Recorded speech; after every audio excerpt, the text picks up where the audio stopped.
साधारणतः किती वर्ष लागू शकतात एका सामान्य माणसाला करोडपती होण्यासाठी?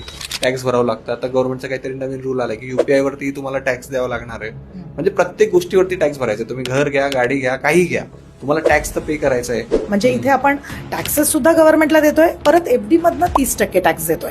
मग अशा वेळेस जेव्हा दुसरे काही पर्याय असतात. पण मग आता चॅट जीपीटी आले, लोकांचं असं म्हणणं आहे की बऱ्याच गोष्टी तर तिथंच सॉल्व्ह होऊन जातात.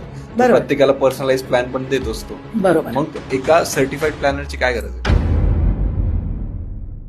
एक सुंदर उदाहरण म्हणजे असं आहे, आता माझ्या एका क्लायंटचं ह्या वर्षी आपल्या मिस्टरांना ती 8 लाखाचं रोलेक्स वॉच देते.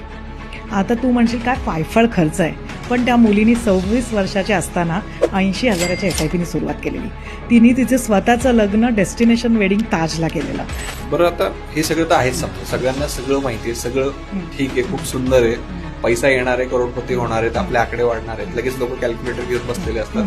पण मग सर्वे असं म्हणतो की दिवसेंदिवस SIP जे लोक करतात त्याचं प्रमाण कुठेतरी कमी होतं. ज्यांनी इन्व्हेस्टमेंट केलेलं ते पण पैसे काढून घेतात. मग असं का होतंय? तुम्ही इतक्या लोकांचे पैसे मॅनेज केलेले करतात समजा, आणि सगळं मार्केट असं फ्लक्च्युएट होत असतं, तर मग तुम्हाला शांत झोप लागते का? सामान्य माणूस करोडपती कसा होईल, सामान्य माणूस श्रीमंत कसा होईल, याचं मला विथ एक्झाम्पल तुमच्याकडनं सोल्युशन. बरोबर.